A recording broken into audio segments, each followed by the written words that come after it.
whatever members' differing views on abortion, if we respect devolution, we should vote against this motion today. It proposes far-reaching changes in abortion law, not only for England and Wales, but also for Northern Ireland, where abortion has been respected as a devolved matter since 1921. Indeed, it would set a dangerous constitutional precedent of interference. And it's not only unconstitutional, it's untimely. At such a sensitive time in relations between the Westminster Government and the Northern Ireland administration. It would completely undermine the substance and spirit of the Good Friday Agreement. And it is unwanted. Northern Ireland is the most recent part of the UK to vote on abortion law in 2016, and by a clear majority to retain their law as it stands. The Honourable Lady quotes statistics in her support, but let's hear what the people of Northern Ireland said just last week when asked. 66% of women there and 70% of the 18 to 13-year-olds said that Westminster should not dictate this change to them. If, however, the province in time decides to change their law, that is for them, not for us here as MPs in Westminster to decide.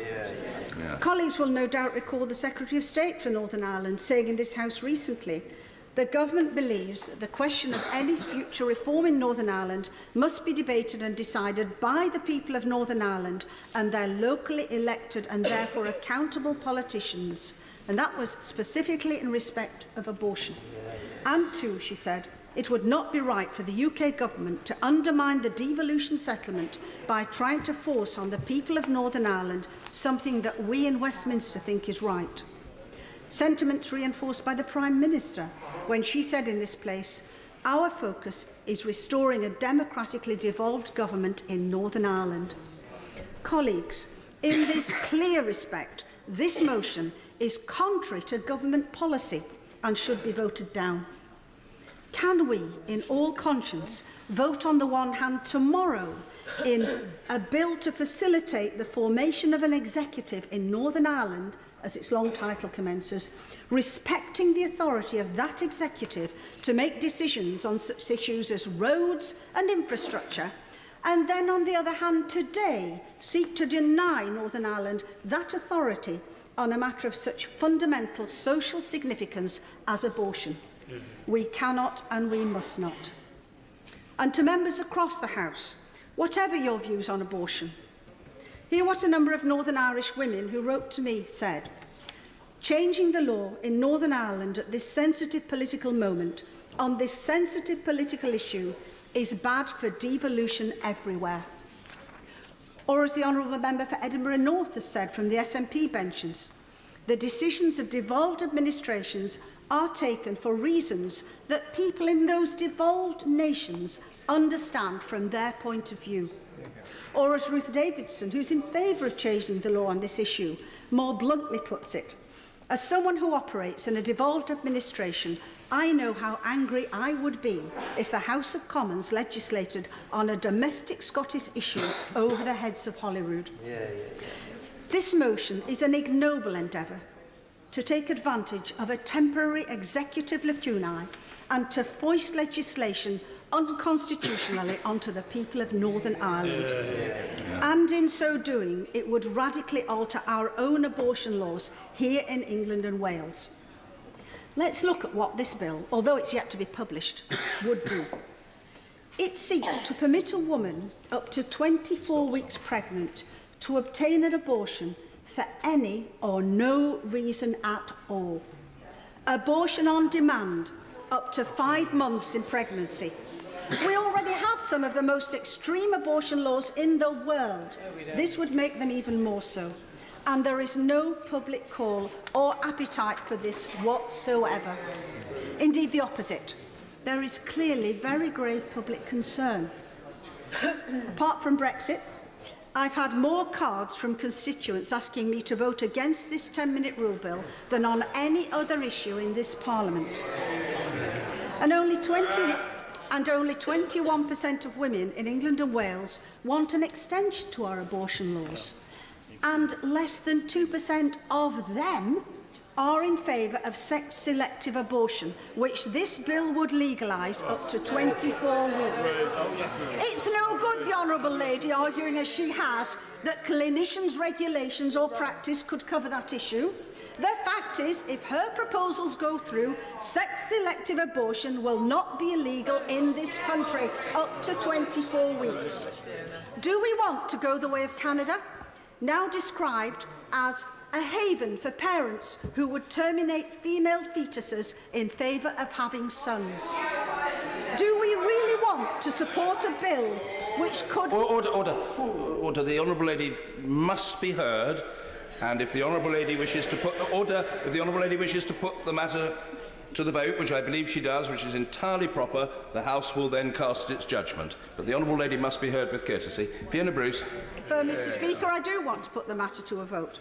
Do we really want to support a bill which could remove often the only opportunity which many women have, often at a most vulnerable stage, to speak confidentially, one-to-one, with a doctor about their concerns on abortion and what their alternatives might be?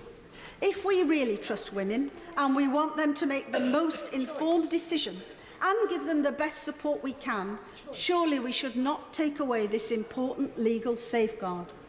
The bottom line is this: if there is an abusive relationship and no legal requirement for a doctor's involvement and no need for a reason to be given for an abortion, it is far more likely that vulnerable women will be pressurised into having an abortion by abusive partners.